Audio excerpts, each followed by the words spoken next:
we'll do what we came to do, which was the season review. Obviously 10-6 season, very successful apart from the last game where it kind of all went wrong, but still a lot to be proud of, a lot to take away from the season and to build for next year.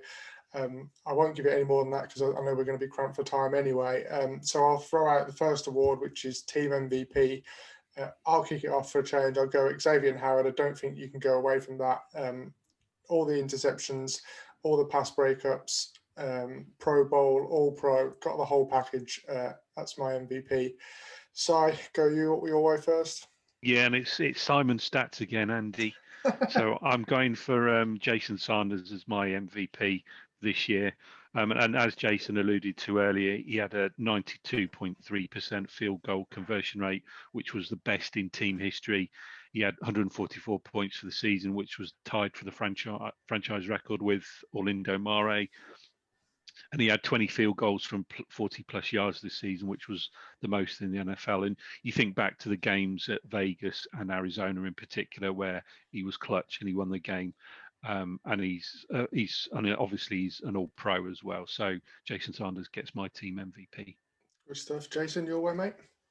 I love how you got a special teamer and you got a defensive guy. So I'm going to go with an offensive guy. And I'm going to go with the second leading receiver in terms of catches and yards this year and the leader in touchdowns, Mike Gesicki, because he balled out. He played with after a horrible injury. And you even saw it, that Raider game in the end zone, he put his arm out and immediately put his arm down. He's playing with tears. And that's a guy who's playing with a tear, not in something that is not his massive tool for catching a ball. So he had a terrific year, was about 100 and some odd yards off from Miami's all-time leading receiving record from a tight end, and was 2 touchdowns off. Both of those was Randy McMichael. So Mike Gesicki is my team MVP, if it's not Xavier Howard. Yeah, fantastic player. Can't wait to see him develop further. Lee, you've got the cat deciding vote. No, I mean, I had Xavier Howard written down as well. It's too obvious, but at the same time, I'd love to say someone else just so because we don't want his agent using this at the negotiating table. He won the team award in the UK, but yeah, I mean, it's game changing. 10 picks is those are absolute game changers every time. So yeah, keep it going, man. Keep it going. Back to you then, mate.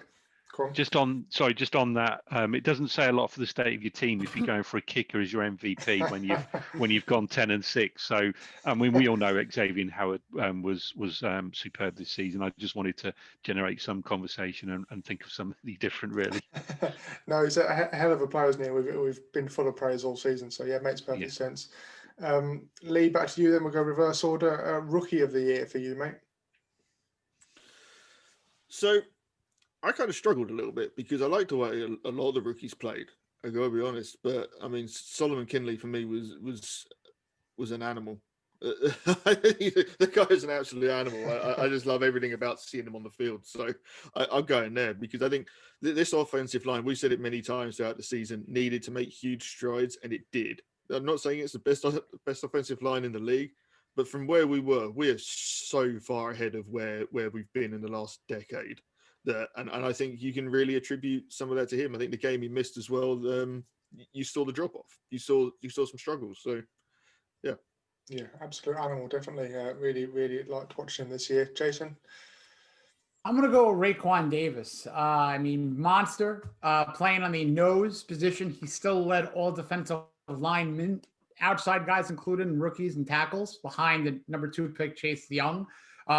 This guy's a monster. I mean, you could obviously know why Coach Flo is so happy when they drafted him. He's like 6'15". He's so huge. You have to create a new mechanism for him. So yeah, Raekwon Davis is my rookie of the year. Yeah, I'm going to make that 2 votes for them in a second, but go on, Si. I'm going to make it 3, actually. I had him down as my rookie of the year as well. I mean, I think back to when he was drafted and all of the experts were saying he was raw, he needed to be developed. And I think he's come on tremendously in his first season. So for me, he was a clear choice for Rookie of the Year. Yeah, definitely. It kind of spoke volumes because I know the coaching staff were worried when Godchaux got injured and Davis was having to come in, but he just didn't miss a beat, did he? He looked really good. And we, at the start of the season, we kind of talked about the run game being a bit of a weakness and and towards the back end, it really wasn't. I didn't think it was very much an improvement throughout the season. He was part of that, so I like that a lot. Go on, I'll kick off most improved player then, and it's always a difficult one because when I was playing soccer or whatever you want to call it over here, most improved kind of went to that guy that was always a bit crap, and he was just like, yeah, most improved. Well done, you've managed to play some games this year, but this is not the case here at all. So I'm going Andrew Van Ginkel.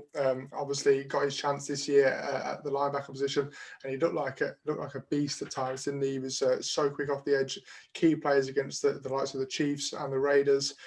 So yeah, I thought he looked really good, and to be honest, at the start of the season I was thinking we definitely need to draft a linebacker high in this forthcoming draft, but I think his kind of emergence might just halt that and might go linebacker in the mid rounds again. So yeah, Si? Did you get most improved player very often, Andy, when you were playing soccer? Then are you hinting? Are you hinting? Actually, I got player of the season, players player of the season. I'm just a fantastic goalkeeper, mate. So it's awesome. all good. There you go. Goalkeeper. So yeah, I was going to give an honorary mention to Van Ginkel and actually Gesicki as well, because I think he has enhanced his reputation so much this year that we were talking about him in an earlier pod, Jason, and discussing whether he was actually in the elite category now. But my most improved player this year goes to Myles Gaskin, because he essentially came out of nowhere to grab that running back one role for the first game of the season. We didn't get any visibility of him during pre-season at all, of course. So he almost came out of nowhere. And the other key thing to kind of trigger that as well was how many people drafted him in fantasy football. Probably nobody. So to go from absolutely nowhere to an RB1 role speaks volumes for his development and his progress, and he gets my vote for most improved player. Nice. Jason? These are all three guys that I would have mentioned, but I'm going to go with Van Ginkel. Andy, I'm agreeing with you. This is a guy who, if he didn't get a statistic, he was doing something that helped somebody else. He was moving a 315-pound lineman backwards with ease.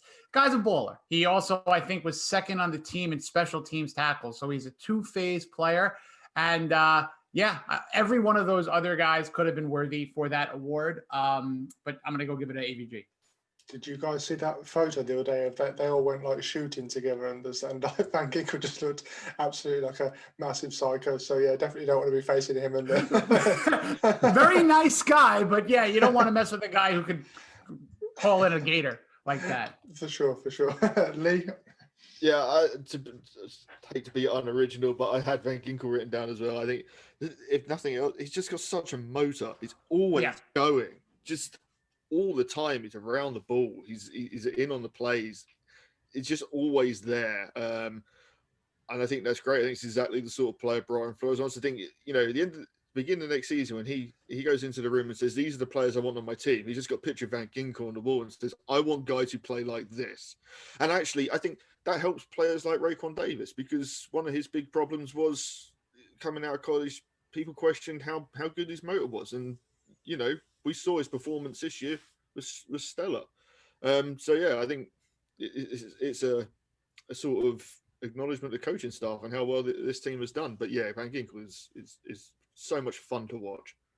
He stands out, doesn't he, actually, Lee, as well? When he's play, you can recognise his blonde flowing locks a mile away, can't you? So when he's racing down the field with the ball, was against the Rams, wasn't it? It was so obvious it was him, and it's good to see his development. Nice, yeah, good consensus there then. Best free agent, Lee, you can kick us off, mate. So yeah, I went a little bit left field here. And I'm going to say Byron Jones, because I think Byron Jones is partly responsible for why Xavier Howard gets 10 interceptions. People didn't seem to want to throw at Byron Jones. They were happier to take their chances with Howard, even though he kept making interceptions. It's a really interesting thing that sort of played out all the way through the season, that people were still going at him. I think it's because now and again, Xavier Howard will give you a 20-yard pass, he'll give up a 30-yard pass. Yeah, he'll come out and get an interception 2 plays later, but you're taking the chance that I can get some yards before that happens. So yeah, I think I'm desperately at Byron Jones in here somewhere because I think his play has been so underrated. Yes, you know, he got paid a lot of money in the off season, but yeah, I think it really had an impact on this team. Yeah, no, that pick against the Bills, if it had gone, like the game had gone the other way, what a pick that would have been to kick us off, man. Jason, how about you? I love the way Kyle Van Noy played. I know earlier in the year people criticized, maybe just his overall aspect to the game, but speaking of motor, he's a leader, and he was extremely productive. Him, Baker, Van Ginkel. I think the first triple linebacking group in quite a while to get 5 sacks plus. So we have a linebacking core that was a major weakness if you could look at them last year. So I think Van Noy, the two Vans, Van Noy and Van Ginkel, you got to love that. Yeah, for sure. Shout out to that guy that called Lee out for saying that we wouldn't we'd trade Baker last week, which was quite a take. But no, all good. Yeah, hey, I Cool. mean, I definitely misspoke because I shouldn't have used the word cut. It should have been traded. But at the same time, it's definitely an interesting discussion because I think going into the beginning of last season, if someone had said you're going to trade Raekwon McMillan, we would all throw our hands up and said, no way, there's no way that happens. So it's going to be a fun few weeks with some interesting stuff to discuss. That's it, man. So my best free agent, I was going to go with Van Noy, but I'll go Ogbar to keep the juices flowing. I think kind of best pass rusher we've had since Cameron Wait retired. I think I just thought he brought a bit of a different edge this year. Like for that, there was a run of games middle of the season where he was amongst the best pass rushers in the league. Really feared coming off the edge and just driving his man back into the quarterback, even if he wasn't getting the sack as well, and like made some big plays that won us games in those early days of Tua starting. So big fan. I don't know whether we'll re-sign him to a massive deal. I don't know whether he's that good to get massive money from the Dolphins, but I think it kind of shows that that we can generate pressure on the quarterback, and if not him, then somebody else will slot into that role in that scheme. Si? Yeah, I've got Emmanuel Van Ogba as well as my best free agent signing. 9 sacks, 10.5 tackles for a loss, which was interestingly second on the team behind. Any guesses? Zach Sealer with 11.5, I think, for the season. But nevertheless, 10.5 TFLs and 9 sacks gets my best free agent signing. Although I do want to give an honorary mention to Eric Flowers, because all too often all we hear about in terms of offensive linemen is the negative stuff. Jesse Davis, how he's a turnstile all the time. Every week we seem to slag him off, don't we? But you don't hear anything about Eric Flowers. And Eric Flowers, as long as you don't hear his name called in the game, you must know he's doing something pretty solid. So honorary mention for him. Yeah, for sure.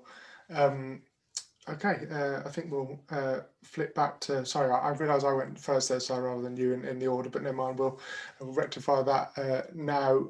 Best moment I've got as the final one. Obviously, I'll kick off with the Raiders. Things have been so many good moments this year, and like so many like the X interceptions and all that kind of. The excitement that it generated throughout the season, so many to choose from, but obviously the Raiders moment for me stands out as the best one. What a play by Fitz, and hopefully it's Tua making those moments next year as well. Si? Yeah, I was going to go for that one as well, actually, because best moment of the season is always going to be now on a par with the Miami Miracle, of course, and that was the closest we got to a Miami Miracle moment this season, and it kept our playoff hopes not alive, but they were better as a result of that last gasp win. So yeah, have they given that player name, by the way? Did they give it any special? I don't know. I've been going with the Miracle on the Strip, but I don't think it's taken off. I like that. No, that was a tumbleweed, Jason. I think. Yeah, not good. But yeah, the Vegas play was my moment of the year. Nice, Jason. Anything different your side? Just to make it a different play, because that is the moment of the year. It's hard to do anything else. But for me personally, if you all want to get a fun visual of me swinging off a chandelier, it was Andrew Van Ginkel's interception return. I think I was waking up the neighbors in all time zones for that one. Nice. Lee? And I'm going to go even further back. And I mean, like you guys have said, you know, the Vegas play is the obvious one. But the moment we drafted Tua. Yeah, that was a good moment, man. Because there had been so much leading up to that, not even just in the last 2 years, but even in the last few weeks going into it, trade rumors and people saying this and that. And then when the trade, you know, we didn't make any moves on the day, and that pick came up, like, uh-oh, are they not going to do it? Like, and it was just such elation and relief and so many emotions. So yeah, no, I thought that was great. But yeah, obviously the Vegas moment was awesome. On that note, actually, Lee, that moment he was drafted, which Jason was in the very early hours for us when that moment came through, I had nobody to celebrate with because I don't until I met Andy and Lee on the podcast, and we'd never met before we did our first episode, Jason. I didn't know any other Dolphins fans locally who I could celebrate with, so I was jumping around in my PJs in my lounge on my own. That's my whole life. I'm from New York. I'm from Jet Country. I went to college in Buffalo in Bills Country. We're brothers from another continent. Well, this year will be the same when we get Devonta Smith, but we'll come on to that. Sai, the last one you wanted to go with was, well, sorry, I don't mean to put you on the spot, but it's a bit of negativity with biggest bust of the season. Yeah, sorry, Andy. No, go on, mate. I'll hand over to you to go first. Yeah, I've got a few actually, surprisingly enough. I mean, you've got the obvious ones, and again, an honorary, if you can call it honorary mention, to Howard, Breeder. They're the two that stand out. I said before the season, Malcolm Perry might be our biggest bust, and he hasn't exactly set the world alight. But my nomination for this particular category is Preston Williams, because I know he's been injured for half the season and he only played 8 games. But if you look in those 8 games, and he only had 18 catches, which isn't a lot for a supposed wide receiver 2. I know he got 4 touchdowns and his average yards per play was the longest on the team, but 18 catches for a wide receiver 2 is very disappointing. And I just hope we haven't got another DVP on our hands with somebody who's going to be injury prone. Because otherwise, if he is, I can see his roster spot being in jeopardy next season. It felt like there was a fair few crucial drops there as well, wasn't there? There was that one against the Bills, which, I'm going to go Antonio Callaway, because there were several points this season when we were like, yes, Callaway is off the IR and he's ready to take us to some downfield threat. And I don't even know how many catches he had, maybe 5 or across the season. So, yeah, I'll go him to stay away from Jordan Howard, who was way too exciting, and I got way too excited about that signing before the season. So, I won't embarrass myself any further there. Jason? I'm guilty of the Jordan Howard. You know, I thought that he was going to be great. I thought that he was going to be, you know, that chain mover. So yeah, I will say him. I agree with what you're saying, Simon, on Preston Williams. He has a lot of work to do. He does, but he's got to work on the drop issues. So yeah, you want to see him do better, but I guess, yeah, Jordan Howard. Major disappointment there. Yeah, for sure.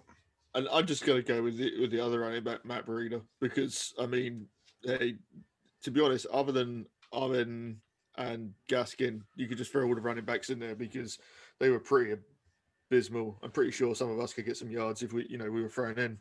You know, Matt Breida there late in the season is standing on the sideline. He's not even got a helmet. He's not even ready to go in. Do you know what I mean? He just offers absolutely zero.